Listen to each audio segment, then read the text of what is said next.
everyone, good afternoon. So before we start, please be informed that the speeches will be made in English or in French. So if you need translation, please use the headphones that are available on each seat. I will now give the floor to our Master of Ceremonies, Omar Lebrun. Thank you.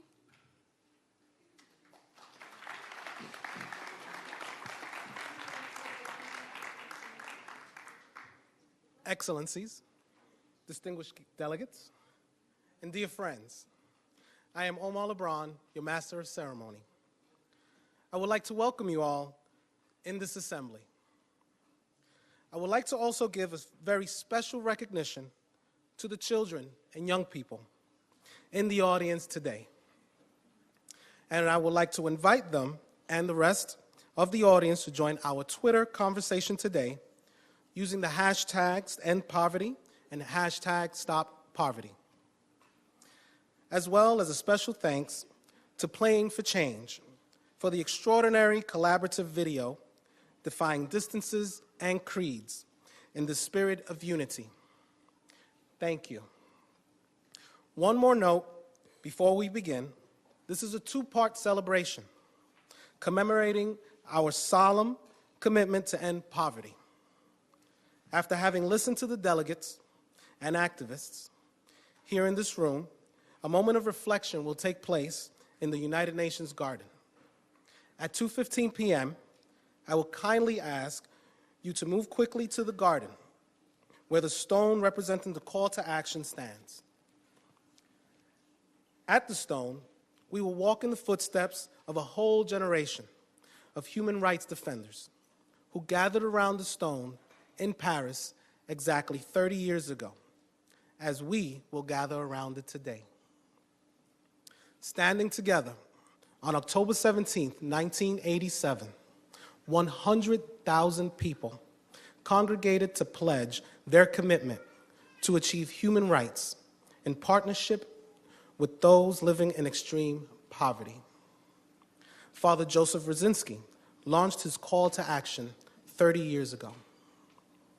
His vision is still alive and resonates today in the United Nations as a collective goal and moral duty. That message stands as a landmark here in the United Nations garden, where a replica of the commemorative stone was unveiled in 1996. Inspired by the first call to action, the United Nations adopted October 17th as the International Day for the Eradication of Poverty in 1992. Today, 25 years have passed since this recognition of this day. October 17th, 2017 is a special day, my good friends. This year's theme is answering the call of October 17th to end poverty, a path towards peaceful and inclusive societies. It echoes strongly with the sustainable goals here at the United Nations. Please give your attention to the screen as we will enter in our spirit of togetherness with the engaging video of ATD Fourth World Global Campaign Stop Poverty.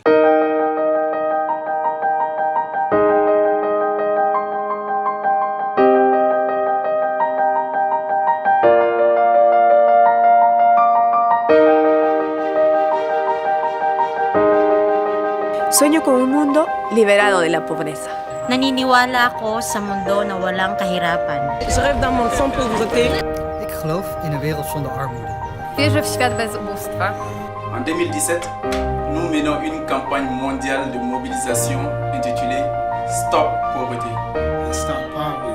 Och sen fanchan. Stop armoede. Amanya Huachacay Cachuncho. Este año marcará el centenario del nacimiento de Joseph Brzezinski, fundador de ATD Quart Monde, un hombre que nació en un campo de detención de refugiados. Je ne me proposais pas du tout une action de charité, une action, je dirais, de distribution de biens, étant donné que c'était ce dont j'avais le plus souffert de mon enfance. 2017 will also mark the 60th anniversary of the founding of ATD Fourth World, the organization founded by Joseph Rzinsky and a group of families living in a shanty town outside Paris in the 1950s. ATD Fourth World is like one big family. They like family. ATD, c'est une deuxième famille. Sans ATD, je serais pas là. Le 17 octobre 2017 sera la 30e journée mondiale du refus de la misère. Une journée où chaque année, les hommes et les femmes qui luttent contre la pauvreté dans le monde entier se rassemblent et partagent leurs expériences.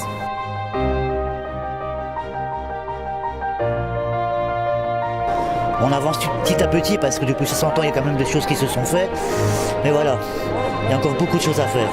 Très souvent, nous voyons des projets naître dans nos communautés sans que l'on ne nous dise un mot. 캠페인 웹사이트에 가시면 어떻게 참여할 수 있는지 더 자세히 나와 있습니다. Sugpuin ang kahirapan. Pobreza nunca más. Stop à la pauvreté! Stop à la pauvreté! Très bien, mais alors vous m'arrêtez pas après, hein.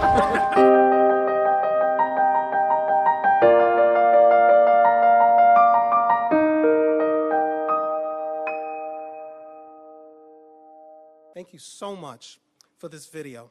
It illustrates how coming together to stop poverty has no frontiers and no boundaries. And now to continue, I have the esteemed honor to invite you to listen to a message of the United Nations Secretary General, His Excellency, Mr. Antonio Guterres, via video presentation. Hello, everyone. Today we stand in solidarity with 800 million people around the world who live in extreme poverty.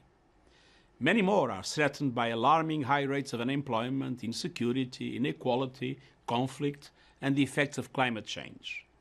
But we have made remarkable progress on eradicating poverty since 1990. And all countries have recommitted to fighting poverty and exclusion everywhere. The 2030 Agenda for Sustainable Development is our plan to take a different course. And this globally agreed agenda pledges to secure a healthy planet and build peaceful, inclusive societies to ensure lives of dignity for all. Its pledge to leave no one behind will require innovative approaches, partnerships, and solutions. And that means addressing the root causes of poverty in order to eradicate it entirely. It means listening to the views and guidance of people living in poverty and acting together with them. Let us join hands to stop poverty, all together in dignity. Thank you. Thank you so much, Mr. Antonio Guterres, for your message of hope, strength, and togetherness. We truly appreciate your commitment to join us to honor the lives and efforts of those living in extreme poverty. We hope that the messages that will be heard today will continually inspire your daily work. Thank you. I am pleased to welcome Mr. Achim Steiner, United Nations Development Program Administrator.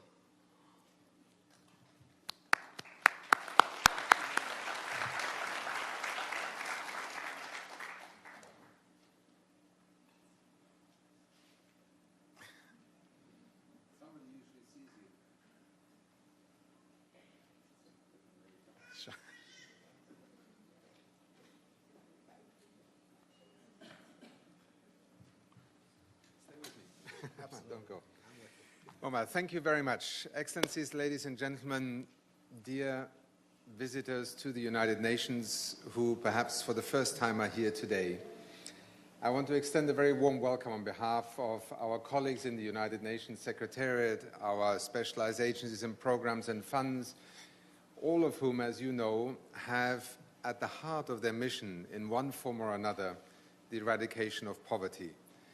So for us to be here together with you today to celebrate this 17th of October, a day when 30 years ago, courageous people got up and said that the conversation about poverty, but let's also say about wealth, about inequality, about fundamental rights, is a conversation that should not only be transacted by those who happen to have access to a hall such as this one. And I think the symbolism of having many of you here in the United Nations headquarters today to commemorate this 25th anniversary of the International Day for the Eradication of Poverty, and to have you here as an expression of solidarity, first of all, with those who cannot be here today, who may never set foot into this particular building, but through you actually have their voice being brought here today. You know, and you have probably, because you are here, had contact with some of us who work in the United Nations family, whether it's the office of the High Commissioner for Human Rights, whether it is the post that I hold, the administrator of the United Nations Development Program, the head of UNICEF, the Director General of the World Health Organization, just to mention a few of our sister agencies who are bound by decisions of your governments who come together in the United Nations to make poverty eradication the central goal of the development work of the United Nations. Nevertheless, we know that in many respects that goal of eradicating poverty is still an elusive one. But I'm sometimes troubled also because when we speak to people across the world and talk about poverty, we forget how many hundreds of millions of people have actually been able to escape poverty. And that development works, that activism works, that your voice, when you raise it in your community, in your political system, with governments, with local governments, but also with citizens in society, can make a difference. And so the distance where sometimes a single voice, like that of Father Wyszynski, began a long, long time ago, it can actually light up a whole movement. I often quote a person that I got to know when she was already a very famous person, a woman called Wangari Maathai, a Kenyan woman who got the Nobel Peace Prize, but actually started off as a girl in a village in Kenya and decided at her young age to go out and essentially mobilize women to plant trees to create both opportunity and harmony in her community and address environmental change. 35 years later, she was awarded the Nobel Peace Prize. So as we celebrate this day here today, it is not to sit back and relax, but it is also to recognize that there are millions of people who have made a difference. And that in being here today and in many other places across the world, by celebrating this day, what we're really saying is the work is not done, but you have friends, you have allies, and the United Nations family is certainly amongst them.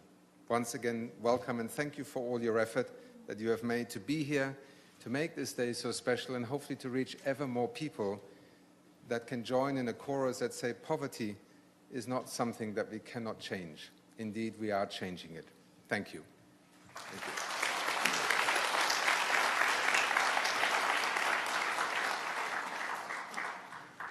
Thank you, Mrs. Steiner, for presenting such a profound message filled with support and awareness regarding those who live in extreme poverty. The collective spirit of humanity is at stake. Safeguarding human rights is not only our mandated obligation, but it is also our collective responsibility. Mr. Steiner, thank you. Now we will listen to a message from Mr. Seamus Neville.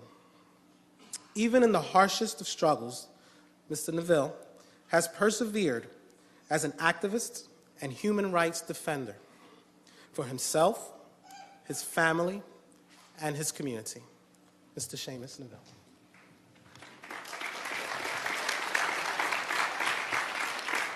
Caimhine Palta to all the world. This is an Irish Celtic for human 100,000 welcomes. My name is Seamus Neville. I am from Ireland, and this is my first time here in New York. I'm a long-time activist with ATD Quart Monde movement, and as an activist, I fight for human rights. We, the poor people in the world, have only one voice. We all have the same goal, and that goal is to stop poverty once and for all throughout the world. I would like to see a brighter future for families who are struggling in poverty, to finally see families being able to bring up their own children because they are respected. Families around the world are abused by the system because they are poor. I helped my wife to deliver one of my children. This is amazing. For a father to help any son's birth, and I feel very proud.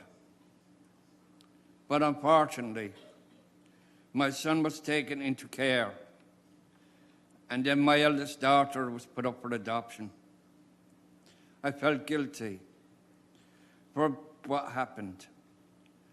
I just broke down outside the court. I felt guilty for being a parent. I know I did everything right, but nothing you do is right in their eyes, and it makes you feel less than human. To wake up every single day without your children makes you feel there's a gap in your life. When children are taken into care, parents grieve for their lives. Even the children are alive. I felt like a failure when my children were taken into care. A failure as a father. Also, my daughter was put up for adoption. I was allowed to send her cards only twice a year, but she told me that she never got them. Everywhere in the world, extreme poverty separates children from their families. As families who have been abused by the system, we need to stand up and join our voices and say, enough is enough. Coming together gives us the strength to fight for our rights. We may be poor, but we are rich in knowledge. All we ask is to be respected, to be treated the same way as others people. We do need to treat one another with respect and dignity. Today, in many European, Asian, African, and Latin America countries, in Great Britain, and here in the United States, we, the poor people, living in poverty, conduct training programs to teach social workers, teachers, and citizens about what we know, what families like ours experience. For me, it means that I put on a front to hide my suffering. I hide my pain when I work with those professionals, and I get my strength from other families struggling as I am. Our goal is to make professionals practice and behavior change, and to ensure that our own knowledge is taken into account. Fighting for human rights, dignity, and justice is a long battle, but we will overcome for the sake of our children. The time has come for us all to say to our governments, not to take away our parenting rights away from us. Thank you.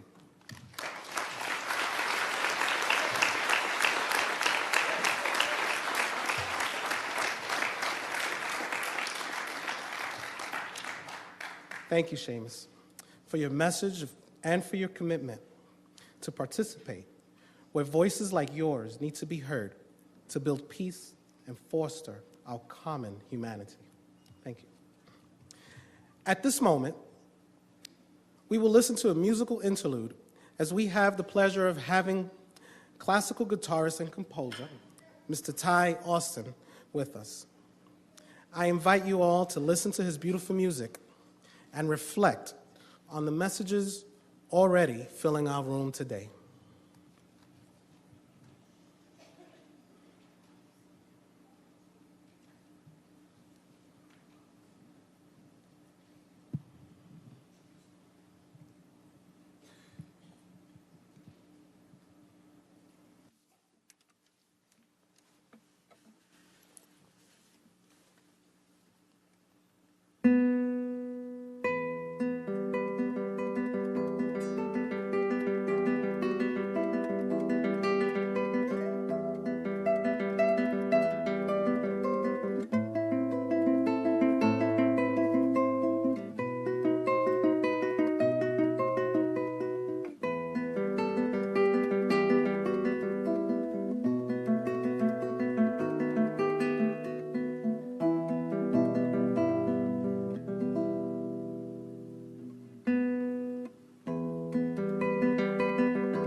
Thank you, Mr. Austin.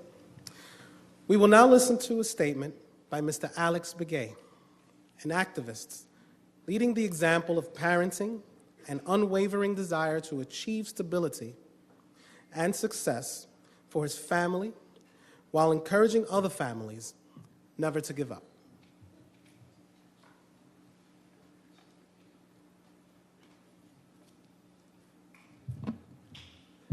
Yate she Alex Begay in the the net and shle.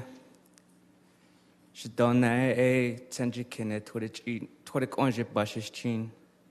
Kia ani a dashanale. Hello, my name is Alex Begay. I'm a proud citizen of the Navajo Nation. I am from Gallup, New Mexico. My mother's clan is Honeycomb Rock. My father's clan is Bitterwater. My paternal grandfather's clan is Towering House.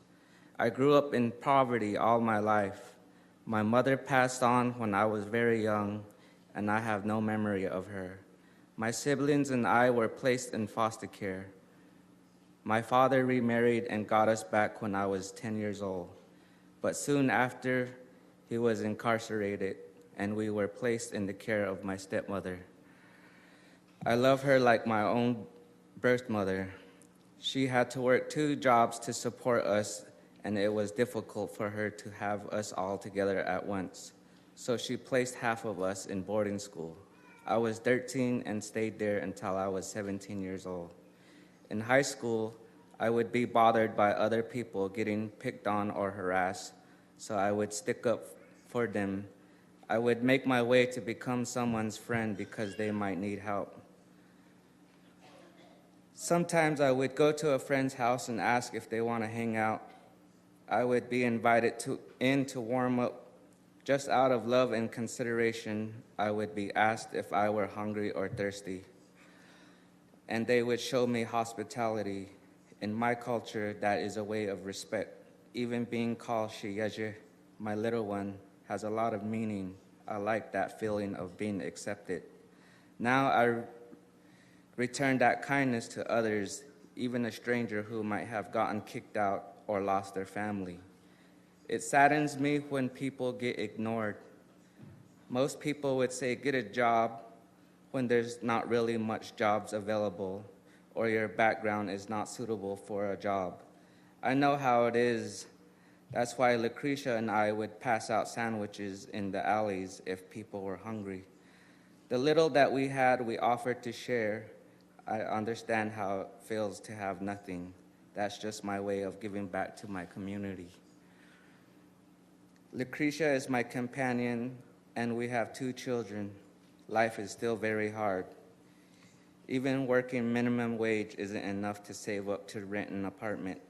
We lived in motels, we stayed with relatives and friends, but it was overcrowded. You have to be married to be together in one room in a shelter. We did not want to be separated. It should just be about families that want to stay together. We were trying to seek help. There were a lot of barriers that made it complicated. We needed hospital records, background checks, immunizations. There was always a waiting list. We would get approved, but wait a couple weeks or months to get help when we desperately needed the help right then and there. Then we moved to Lucretia's grandparents' house far from town.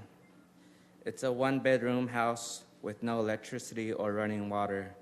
The flooring was incomplete, but still it was something grand to us. We finally had a place to call home.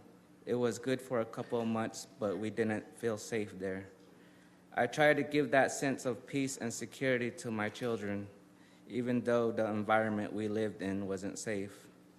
My family met ATD Quart Monde at the Story Garden, a weekly program for children and families to share learning experiences like reading and doing activities. We came with a story of our own. I noticed that my life is somewhat like a garden itself. As parents, Lucretia and I were the soil of the garden.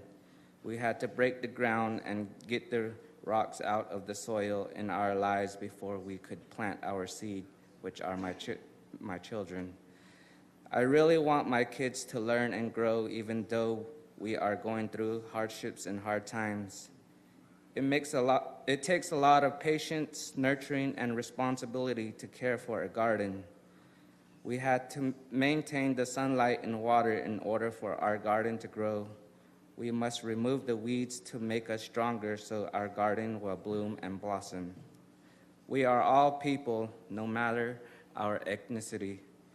Everyone struggles, whether you live in a reservation or in the big city. I want to encourage other families to stay strong. We are struggling to live up to our hopes, hoping for peace. Thank you. Ahiaha.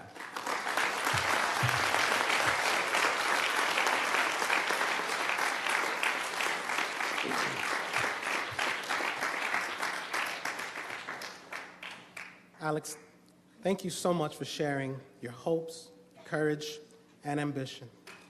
Family is the core of our lives, and through your unbelievable strength, you inspire us all.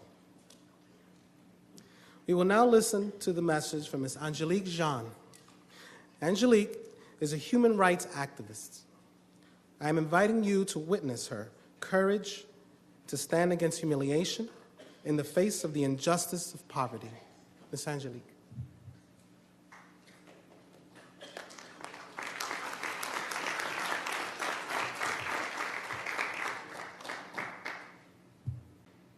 Bonjour, je m'appelle Angélique. Je viens de France. J'ai 5 enfants. À un moment de ma vie, à cause de la misère, de mon isolement, m'a retiré mes enfants, me jugeant indigne de les élever. Personne ne s'est mis avec moi en position de compréhension et de soutien. On m'a jugé, humilié et condamné à devoir vivre sans mes enfants. Nous n'avons pas les mêmes chances dès le départ. Dès l'enfance, nos enfants sont conscients de la dureté de nos vies. Et pour nous aider, ils prennent des responsabilités qui ne sont pas celles d'enfants. Ils veulent nous protéger alors que ce n'est pas leur rôle. À la maison, quand je me retrouvais vide d'énergie, parfois j'avais du mal à assumer le quotidien. Parfois aussi, les enfants devaient partir le ventre vide pour l'école, car à la maison, on manquait de tout. Mais jamais mes enfants n'ont parlé de cela, par peur des jugements à notre égard. Nous avons fait la même chose envers nos parents. Je me souviens, enfant, arrivant à l'école le matin, l'institutrice obligeait ma sœur à se laver. Elle disait qu'elle sentait mauvais. Elle faisait tout cela devant tout le monde. L'institutrice me tirait les cheveux, m'humiliait, en me disant que ma famille, que mon nom de famille n'était pas respectable. Nous n'avons jamais rien dit à nos parents, ne voulant pas rajouter à leur peine. Chez nous, les enfants mûrissent trop vite à cause de la misère et à jamais leur vie s'en trouve marquée. C'est profondément injuste. Il n'y a pas de place nulle part pour que nos enfants puissent parler de leur vie sans craindre la condamnation de leur famille.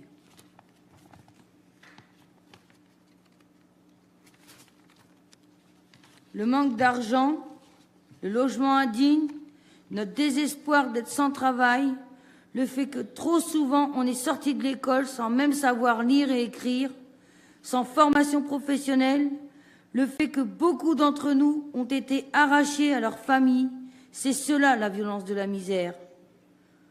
Pour survivre, nous sommes obligés de demander de l'aide et nous dépendons d'organisations charitables pour nous nourrir, nous loger, avoir le nécessaire pour nos enfants, et ce n'est pas ce que nous voulons. Quand nous n'avons pas ou peu d'argent, de moyens, nous sommes discriminés, humiliés, on nous ignore ou encore on nous infantilise, on nous rend dépendants. Quand on vit dans la misère, on a tendance à nous faire la morale, à vouloir nous éduquer, à nous dire ce qu'il faut faire ou pas. Nous finissons par avoir honte de nous. Nous subissons ces humiliations en serrant les dents face à ceux qui sont censés nous aider.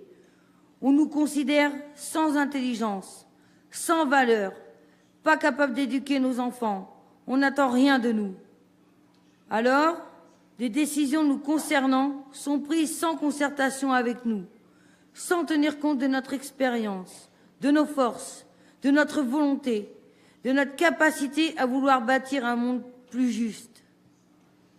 Acceptez de nous connaître, de nous reconnaître. Ne sommes-nous pas comme vous des êtres humains? Cela suffit. Nous ne sommes pas coupables. Nous sommes des résistants. Nous sommes des bâtisseurs de paix. L'expérience de nos vies nous a armés pour cela. Nous sommes debout. Ce que je veux pour moi, je le veux pour tous à travers le monde. À notre tour, nous nous engageons à ne mépriser personne, à ne laisser personne en arrière, à ne laisser personne seul dans sa misère. Nous n'aurons de repos que lorsque la misère sera éradiquée. Alors, la paix pourra se vivre partout et pour tous. Avec vous, c'est à cela que nous voulons contribuer. Merci.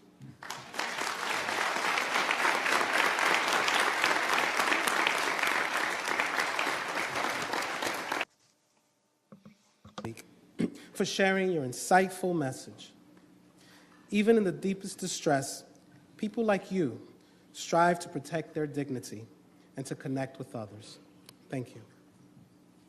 Let us now listen to another wonderful musical interlude by Mr. Ty Austin while reflecting on the idea of respect and dignity to one another.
Thank you, Ty, for sharing so generously your time and your talents.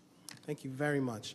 We will now listen to a joint message by Mr. Adrian Delva from Haiti and Mr. Mamadou Kone from Mali.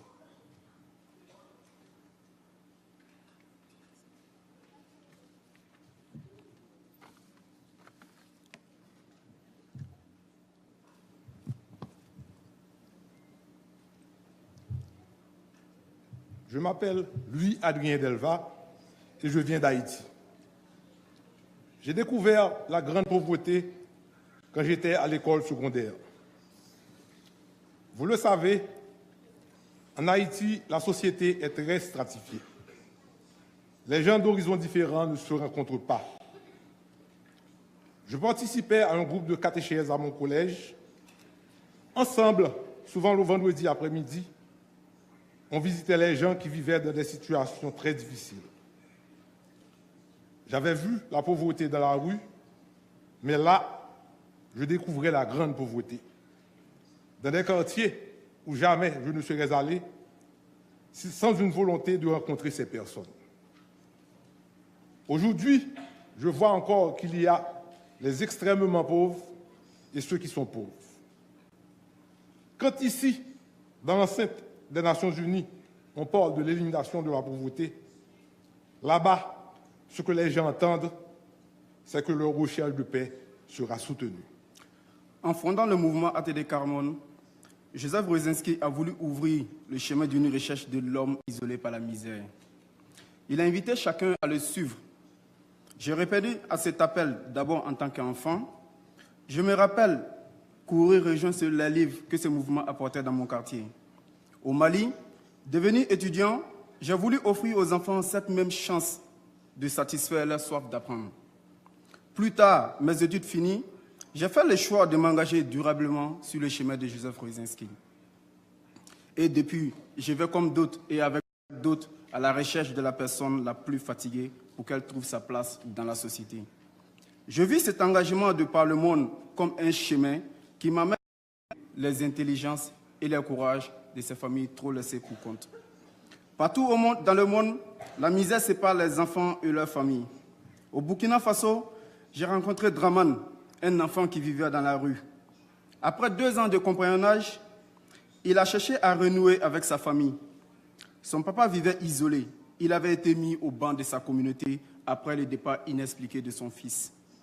Au fur et à mesure des visites de Draman à son père, un chemin s'est dessiné dans la brousse. Et bientôt, d'autres membres de la communauté l'empruntaient à leur tour. Le chemin de Draman était devenu un chemin pour tous. Son papa lui-même pouvait l'emprunter pour se rendre dans son village. C'était un chemin de lien, de réciprocité et de solidarité. Un chemin d'appartenance à une communauté.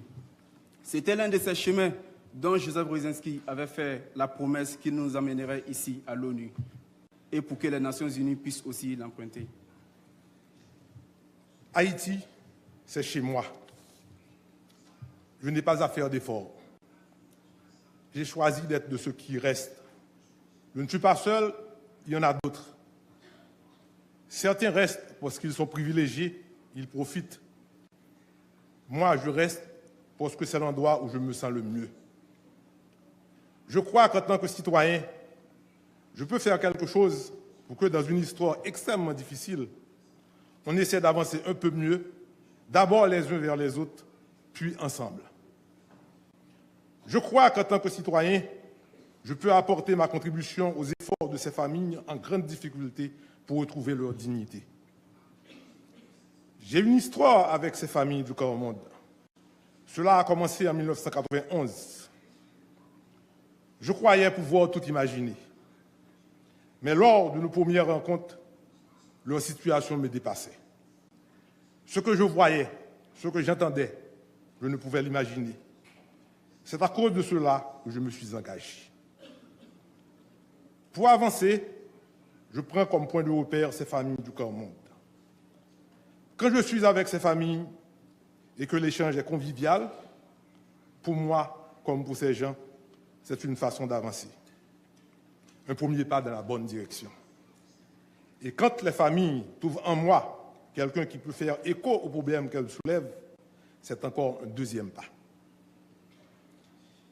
Et ce qui me tracasse le plus aujourd'hui, c'est que ces familles font beaucoup d'efforts, mais elles deviennent de plus en plus pauvres. Cela me dérange. L'extrême pauvreté déshumanise l'homme. À l'homme d'y trouver remède et de reconnaître son frère. En rencontrant les familles confrontées à la violence de la misère, au Burkina Faso comme en Haïti, nous avons pris la mesure d'avoir eu la chance d'être libres de nos choix. Aujourd'hui, nous comprenons que notre liberté s'engage en réponse aux aspirations d'Angélique, de Chemus, d'Alex et de tant d'autres de par le monde. Assez, c'est assez. Il nous faut être ensemble pour dire stop. Ces personnes nous ont aidés à apprendre que la recherche de notre propre humanité n'est pas une affaire personnelle, mais collective. Notre humanité a un même socle, une même dignité. Et ici aussi à l'ONU, il nous reste à apprendre comment créer ces chemins pour que chacun se sente d'une communauté humaine. Et s'il y a un lieu où nous pouvons l'apprendre, c'est bien auprès de ces familles. Et s'il y a un lieu où nous pouvons l'apprendre, c'est bien auprès de ces familles qui connaissent d'autant plus le sens et la valeur d'une telle appartenance qu'elle leur est constamment refusée. I'd like to welcome His Excellency, Mr. Ndiago Eric Tiare, Ambassador of the Permanent Representative of Burkina Faso to the United Nations. The mission, on behalf of Burkina Faso, is as a dedicated defender of equality and dignity of all human beings. They also are the co-sponsor, along with the Mission of France, on this International Day for the Eradication of Poverty. Please, Mr. Ambassador.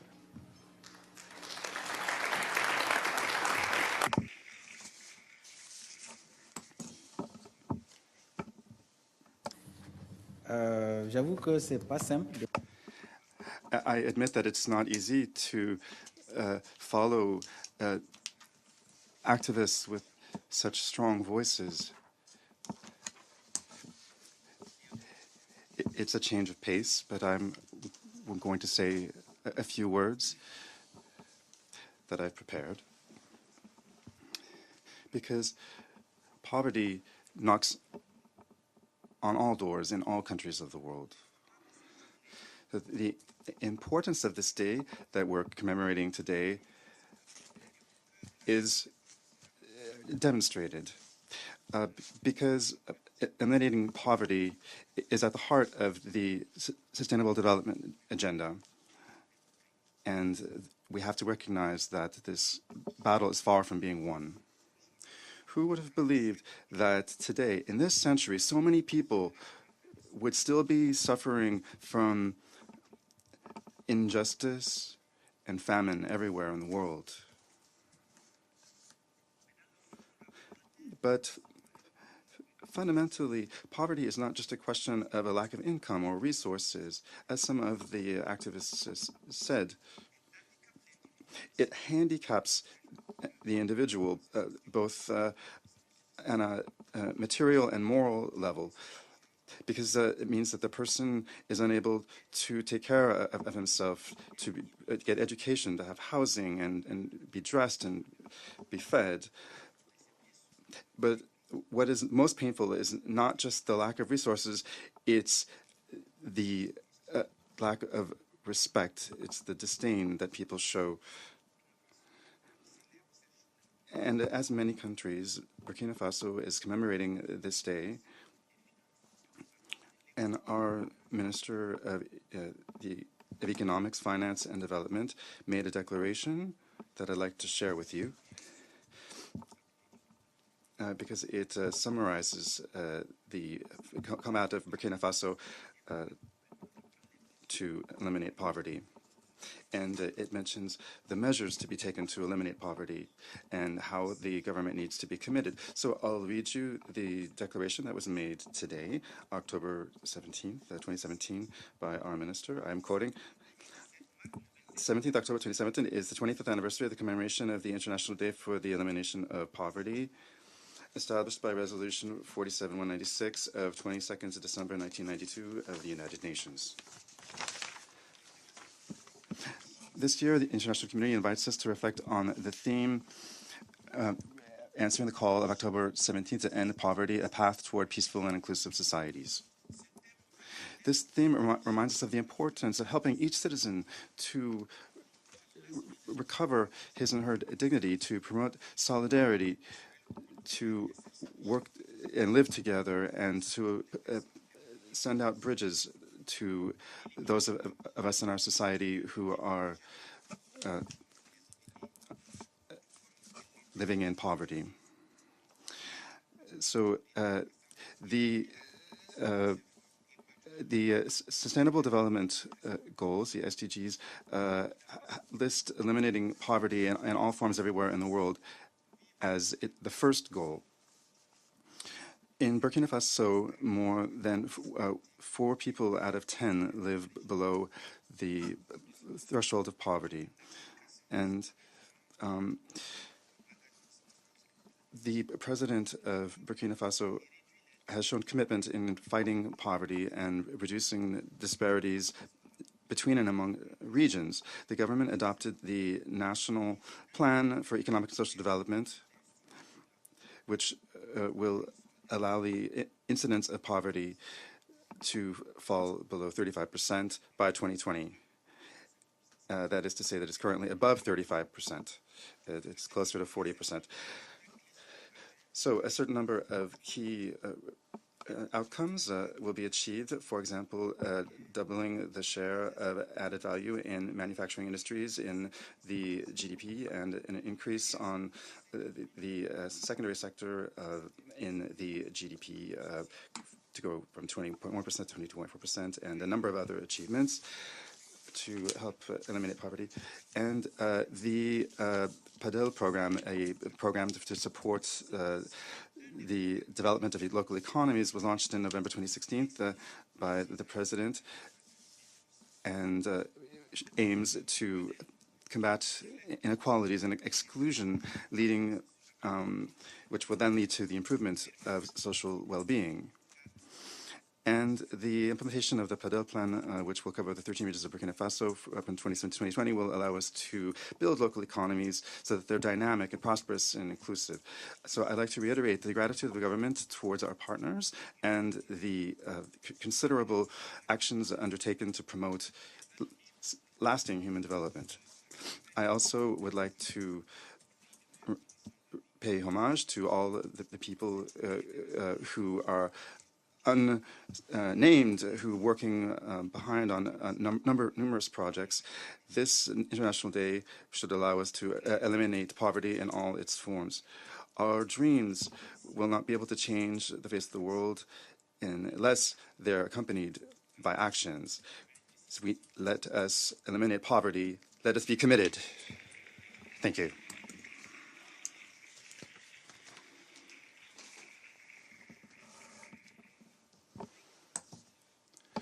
Again, we appreciate the continued support from Burkina Faso for the International Day for the Eradication of Poverty. I will now turn the floor over to His Excellency, Mr. François Delattre, Ambassador and Permanent Representative of France to the United Nations. Mr. Ambassador. Mesdames, Messieurs, mes chers amis, je vais parler français comme ambassadeur de France, comme Angélique et comme beaucoup d'autres. On sent tous que cette réunion, cette rencontre plutôt, n'est pas une rencontre comme les autres. Parce qu'elle touche à l'essentiel, parce que, comme l'a dit Eric, comme vous l'avez tous dit, avec vos témoignages aussi puissants qu'émouvants qu'entraînants, parce que le combat contre la pauvreté est la mère de toutes les batailles, celle qui nous réunit aujourd'hui. Parce que ce combat contre la pauvreté, il est au cœur en effet de l'action des Nations Unies, tel que vient de le rappeler Antonio Guterres, le secrétaire général de l'ONU. Parce que les armes de ce combat que vous venez de rappeler, qui s'appellent le respect de soi et des autres, qui s'appellent la dignité, ces armes sont au cœur de ce que vous faites et doivent être au cœur aussi de ce que l'on fait, nous, ici, aux Nations Unies. C'est l'une des leçons que vous m'avez apprises, vous, les représentants, les équipes d'ATD Quart Monde.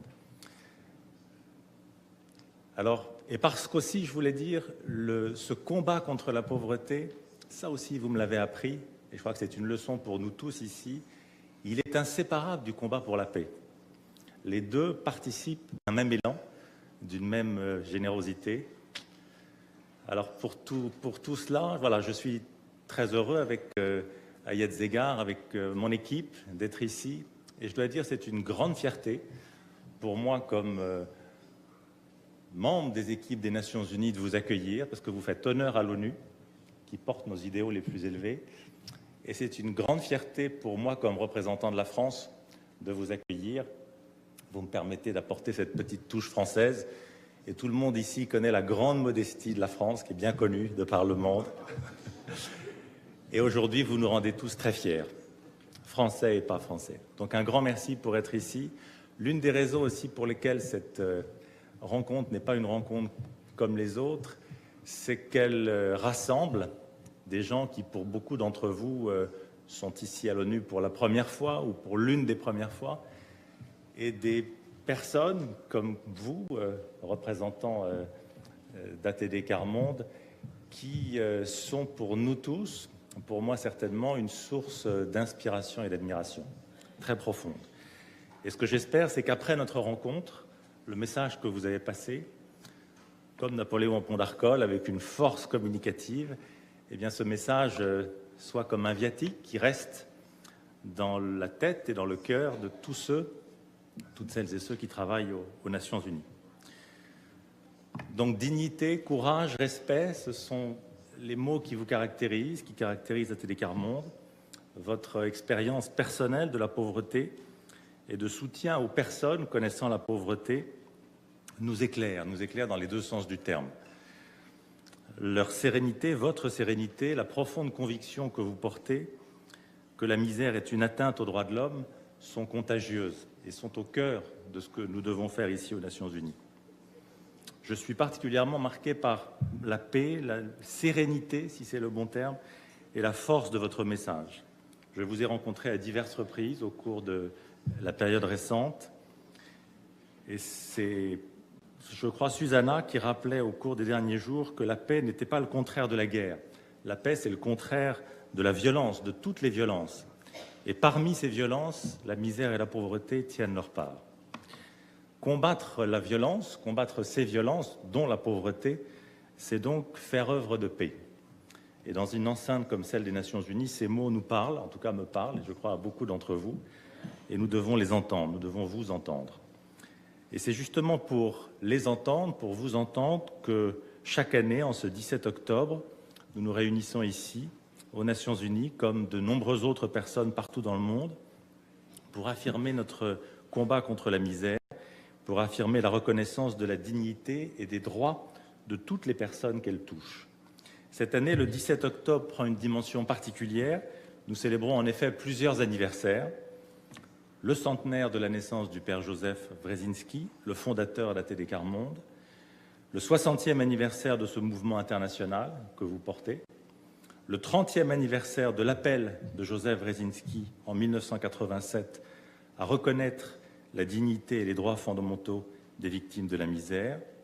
Et enfin, cela fait 25 ans que les Nations Unies ont fait de ce 17 octobre la journée internationale de l'élimination de la pauvreté. La France a sa part dans cette histoire, c'est vrai, et c'est un honneur pour moi et pour nous tous ici d'y prendre une modeste part. La lutte contre la pauvreté et l'exclusion est plus que jamais une priorité majeure de nos politiques, à la fois au sens général et au sens de tous les pays que nous représentons, mais aussi un effort, une exigence de solidarité et la recherche de la plus grande cohésion sociale. Après plusieurs années de mise en œuvre d'un plan ambitieux de lutte contre la pauvreté dans toutes ses dimensions, le gouvernement français vient ainsi de proposer des orientations complémentaires pour lutter contre l'exclusion des enfants et des jeunes générations, qui, si je vous ai bien écouté, est au cœur aussi de ce combat. L'une des ambitions est de rompre, de casser cette spirale de la pauvreté qui passe trop souvent d'une génération à l'autre. Nous refusons, encore une fois grâce à vous, cette fatalité, cet héritage, si j'ose dire, de la misère et de la pauvreté. Le mot-clé ici, je crois, c'est de construire et de construire ensemble, main dans la main, des mondes plus fraternels, plus solidaires, autour des familles, autour des lieux de vie, autour des communautés. Et à cet effet, la culture et l'éducation pour tous, sont une voie incontournable de lutte contre la misère. Le président Macron l'a rappelé avec force, ici même, lors de sa venue à l'Assemblée générale de l'ONU, la protection des plus vulnérables contre les grands fléaux, qu'ils soient sociaux, sanitaires, environnementaux, est aussi cruciale. Et après l'accord de Paris, le pacte pour l'environnement, qui est l'un de nos combats ici à l'ONU, pacte mondial pour l'environnement, que Achim Steiner connaît mieux que personne, est aussi de nature à y contribuer. La lutte contre la misère et la pauvreté, c'est aussi éviter que des personnes n'y tombent après des catastrophes naturelles, après des conflits ou des guerres, qui font partie aussi de notre combat quotidien à l'ONU. Et ce combat-là suppose que l'on puisse articuler de manière cohérente la lutte pour la paix, pour la sécurité, le maintien de la paix bien sûr, les politiques de développement, l'aide humanitaire, en ne laissant personne derrière, en ne laissant personne de côté. Et c'est ça le mot-clé en réalité, que vous m'avez là aussi appris. Toute personne qui est laissée de côté serait non seulement une tâche sur ce que l'on essaye de faire, non seulement un aveu d'impuissance, mais le signe que nous ne pourrons jamais trouver la bonne méthode de partenariat avec tous ceux qui luttent contre la pauvreté et qui en font, comme c'est votre cas, le combat de leur vie. Et plus profondément, ceux qui ont connu l'extrême pauvreté sont des artisans de paix, des partenaires pour la paix, et doivent être reconnus comme tels. S'il y a un appel que je voudrais lancer aujourd'hui, je crois que c'est celui-là, avec vous. C'est aussi une leçon d'ATD Quart Monde, et bien sûr d'autres militants auprès des plus vulnérables. C'est en aidant celles et ceux qui sont les plus fragiles, mais aussi en les écoutant et en faisant de vrais partenaires que l'on peut et que l'on pourra construire la paix pour tous. Alors encore une fois, à chacune et chacun des équipes, volontaires, activistes, si c'est le bon terme, d'ATD Quart Monde, sachez que ça n'est pas une réunion, une rencontre comme les autres aujourd'hui, que nous repartons tous, et moi le premier, ému mais aussi plus fort, et que cette rencontre nous marquera, je pense, à jamais. Merci.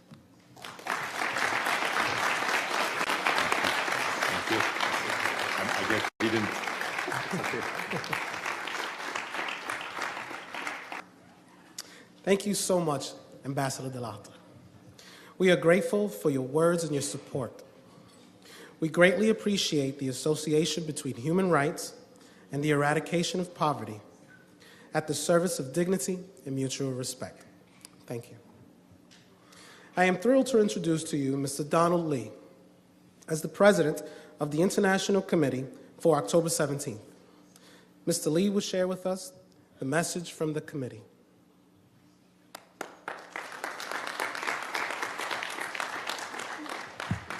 Excellencies, friends, 30 years ago, Father Joseph Rosinski launched his historic call to action against extreme poverty with his declaration that wherever men and women are condemned to live in extreme poverty, human rights are violated. This powerful message was groundbreaking because it asserted for the first time that poverty is not only about adequate income or meeting basic needs, but more importantly, it's also about being able to live a life in dignity and to enjoy basic human rights and freedoms. Joseph Rosinski believed and demonstrated through his work with poor communities that the way to break the vicious cycle of extreme poverty was to support people in their fight for their human rights. Today, the influence of his vision is self-evident in the implementation of the rights-based approach to poverty eradication and development that is a central plank of the United Nations Development Strategy. Every year since 1987, people from all walks of life around the world have come together on October 17 to observe the World Day for Overcoming Extreme Poverty. And this is an occasion to renew the commitment to answer the call to action and to pledge their solidarity with all people who strive to eradicate extreme poverty. This people-driven observance of a universal day for the eradication of poverty was recognized at the highest level when in 1992, the United Nations declared October 17th as the International Day for the Eradication of Poverty. Since then, the joint observance of the International Day for the Eradication of Poverty and the World Day for Overcoming Poverty has enabled people living in extreme poverty to break the silence of poverty and to act in solidarity with those who aspire to be their partners. The theme answering the call of October 17th to end poverty, a path towards peaceful and inclusive societies, reminds us that peace is the universal goal of all people, especially for people living in extreme poverty, who are forced to suffer the pain of exclusion, discrimination, injustice, and violence. It also reminds us that only a world free of poverty will provide the sustainable foundation for building peaceful and inclusive societies. It further reminds us of the importance of the values of dignity, solidarity, and voice, underscored in the call to action in the struggle to end poverty everywhere. These important values are embedded in the United Nations Agenda 2030, which recognizes the importance of mobilizing all stakeholders in the fight against poverty and promoting the full and active participation of people living in extreme poverty. However, we must ensure that world leaders live up to their commitments to end poverty in all its forms and to build peaceful societies. So today, I invite you to join us as we renew our commitment to answer the call to action and to stand in solidarity with all people around the world who strive to eradicate poverty. Today, we renew our pledge that no one will be left behind. Thank you.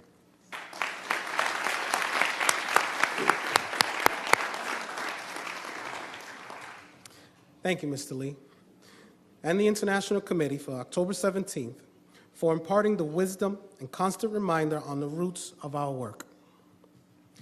To close the first part of the program, we will receive guiding words from Ms. Isabelle Pipa-Perrin.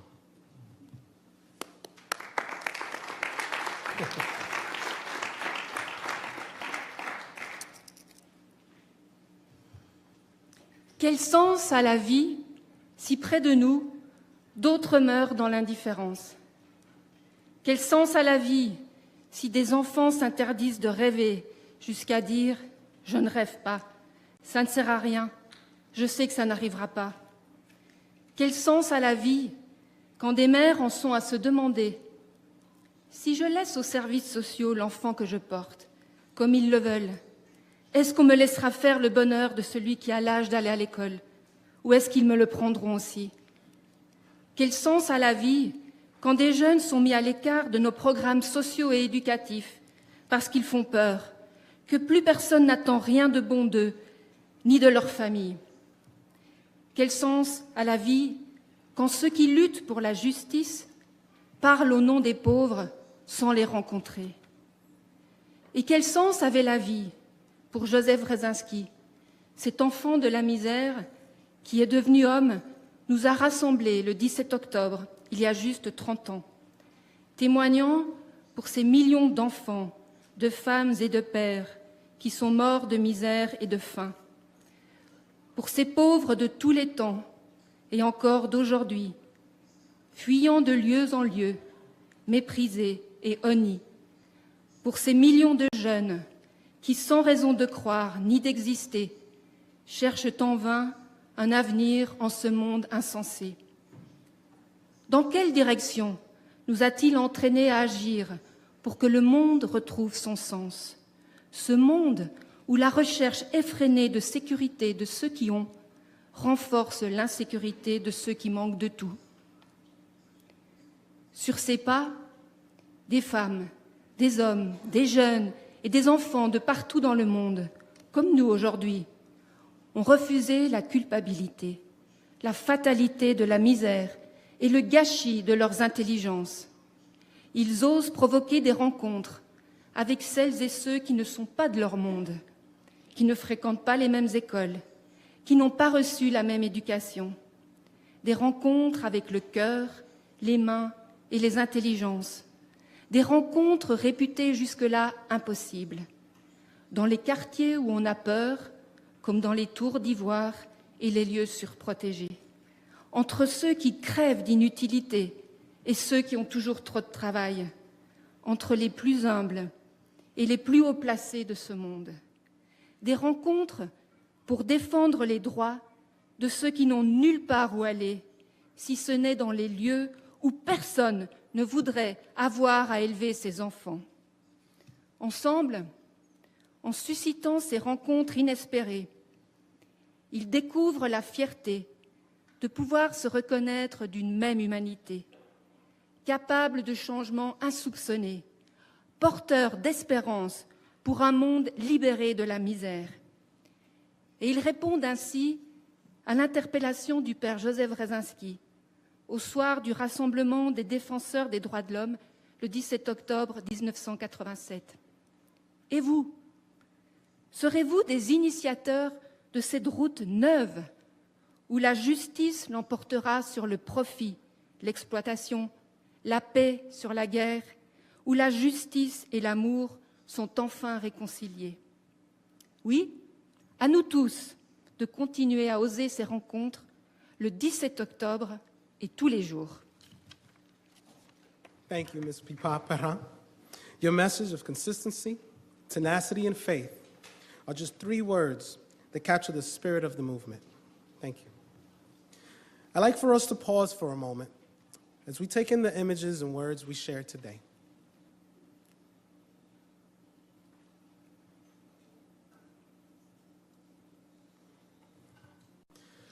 Thank you.